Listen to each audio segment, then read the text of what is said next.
Самая востребованная профессия этой недели какая? Врач? Предприниматель? Инженер? Нет. Грузчик. У меня вот охранник на доме чуть было не уволился, сказал, я в Шереметьево грузчиком. То вот не выдавали чемоданы вовремя, да, и тут появилась надпись, что грузчикам теперь в Шереметьево платят не 35-45 тысяч рублей, а 200. И все люди, бросая работу, да, побежали в Шереметьево. В Яндексе уже более 40 тысяч запросов. Грузчик Шереметьево. Я поинтересовался. Оказалось, это все фейк. На самом деле платят грузчикам где-то 70-80 тысяч в Шереметьево. Прежде чем делать какое-то действие, поинтересуйся, не фейк ли это. В интернете столько, знаете ли, фейков.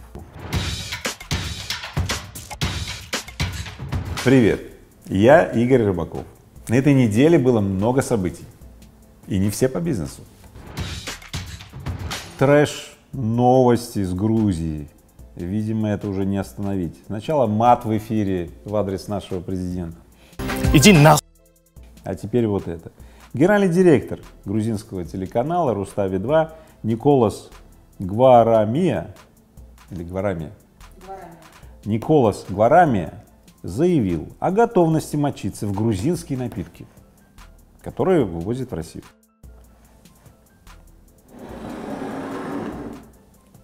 Я услышал очень много мнений там.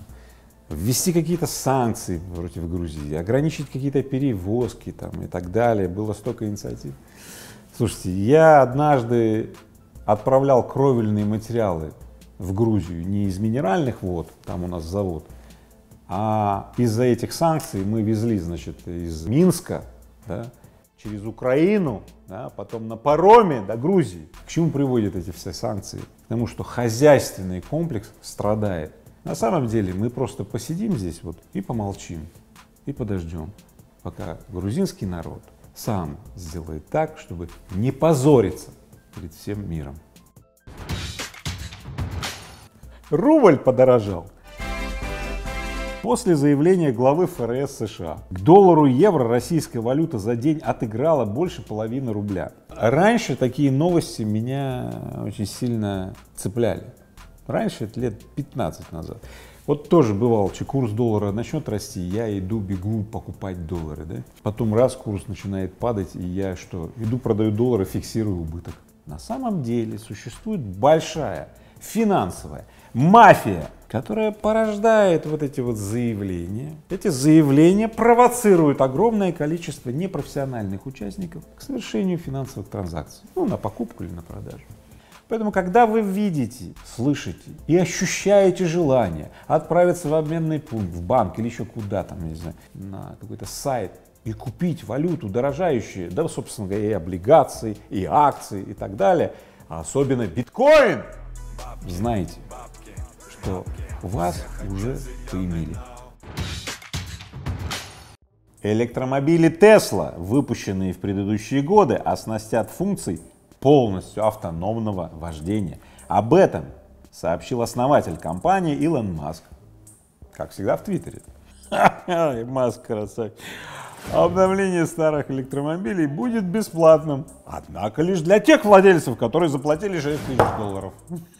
Здрасте, приехали. Маск красавчик. Я хочу быть как он. Хочу делать деньги из воздуха. Хочу делать бесплатным продукты, но только тем, кто заплатил $6000, а лучше 16. Вот когда с утра я читаю пару таких новостей, реально мне просто становится, ну просто вот ржака, да? И ни одна криминальная и всякая поганая новость, как вот из Грузии сейчас пришла, да, не может мне испортить настроение. Джефф Безос, Amazon, официально развелся с супругой Маккензи, передает Bloomberg. Ожидается, что по окончании бракоразводного процесса начнется процедура передачи Безосом бывшей супруги 4% Amazon. Вроде бы всего 4%, но в ситуации с Amazon это 38 миллиардов долларов.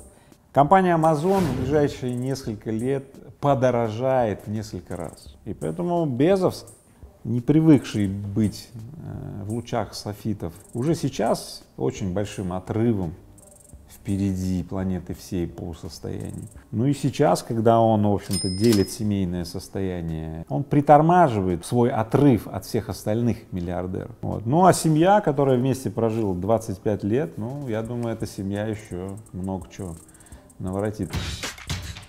В Вашингтоне сотрудники компании устроили забег в костюмах тираннозавров для поддержания корпоративного духа.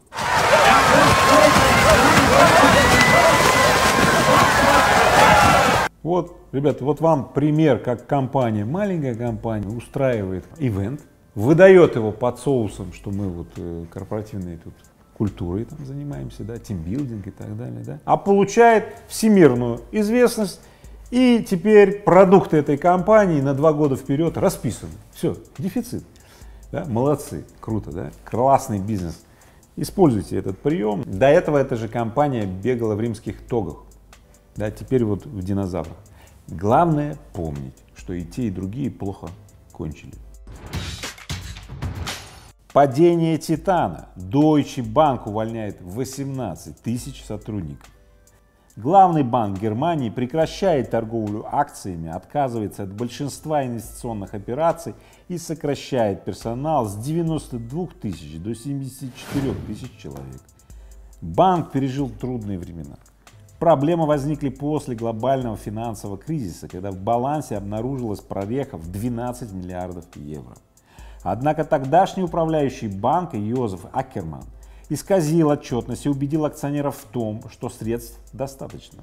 Однажды один человек из Deutsche Bank рассказал мне историю про самого главного босса. Или он когда приходил, он делал вот так.